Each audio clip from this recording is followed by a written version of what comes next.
Hear me, good sirs and fair maidens, for I, Sir Reginald of the slightly rusty armor, shall reveal to thee a marvel so vast, so perilous, and so utterly baffling that even the court wizard didst spill his mead when I spake of it.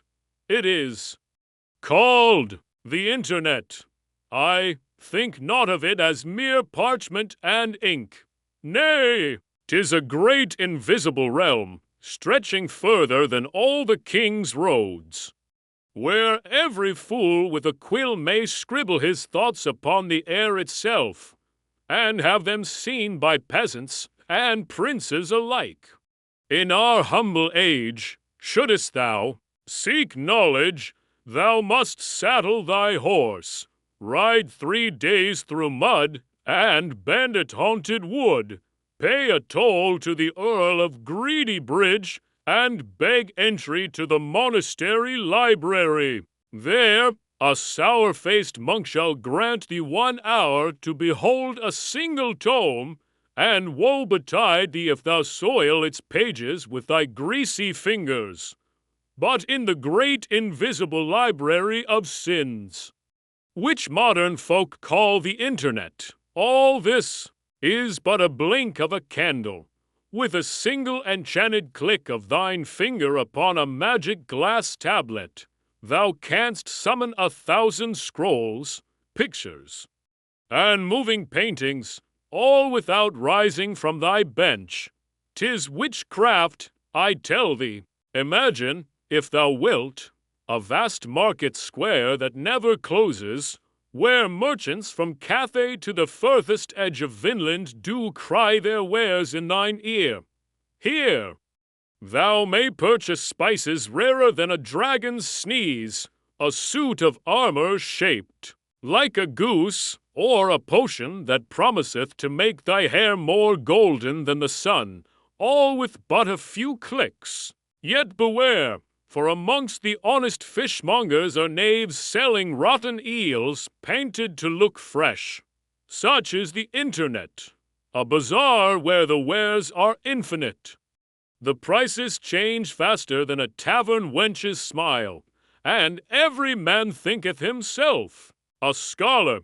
Now thou mayst ask, Sir Reginald, how doth this sorcery work? Verily, I know not in full, for my mind is filled with noble matters, such as jousting and remembering where I placed mine other boot. But I am told that deep beneath the ground, in chambers colder than a nun's glare, dwell enchanted metal scribes called servers. These scribes send forth invisible messengers, swift as falcons and small as fleas, that carry thy words, pictures, and pleas for new cat drawings to distant lands.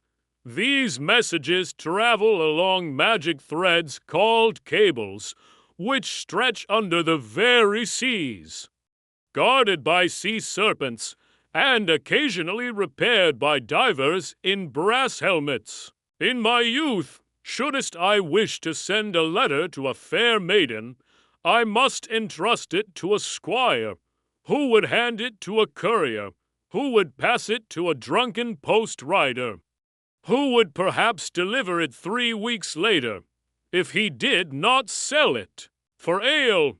Now, with the Internet, one may send a missive and have it read in but the time it takes to belch. This, my friends, is why young folk are ever writing to one another at all hours, sending emails, which are like scrolls, yet invisible, and oft filled with less poetry than we knights would prefer.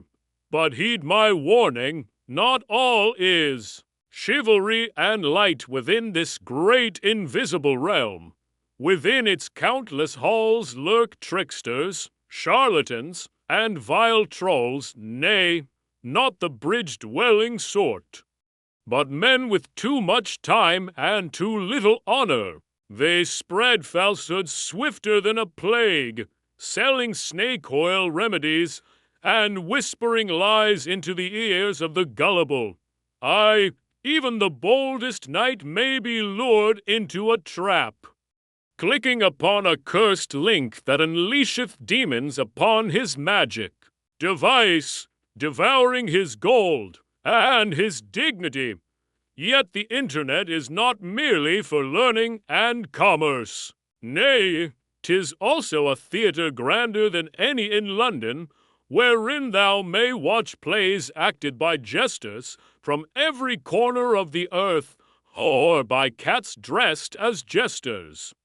There are ballads played by wandering minstrels, games wherein thou mayst pretend to be an elf, and countless scrolls of memes, crude drawings, and quips that somehow bring more joy than the Archbishop's longest sermon. But I tell thee this, many a good man hath entered the internet to seek but a single fact, only to emerge 3 days later knowing how to bake a pie, saddle a camel, and perform a dance from a far-off land. There be also taverns without walls, called social media, where all may gather to boast, jest, or quarrel. Here, peasants speak to kings, kings to jesters, and jesters to goats, all as though they were equals. But beware, for the loudest voices are oft the emptiest heads, and many a knight hath tarnished his honor by joining in a brawl that beginneth over a trifle, such as whether the earth is round or shaped like a pie. Thus, the internet is both sword and shield. It may defend thee with knowledge, arm thee with truth, and connect thee to allies beyond the horizon. Yet in the wrong hands, 'tis a blade that cuts its wielder.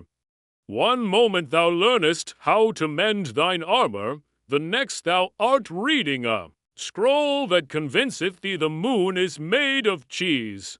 The wise knight treads carefully in this realm, trusting not every herald and verifying every tale. So, my counsel is this: venture forth into the great invisible library of sins, but wear thine helm, keep thy purse close, and take a squire who can tell the difference betwixt truth and nonsense. For in this wondrous, perilous place thou may find treasures beyond imagining, or lose thyself entirely amidst the scrolls of dancing goats. And if thou shouldest see my likeness upon a page, holding aloft a goblet and winking, 'tis likely a jest, or perhaps not.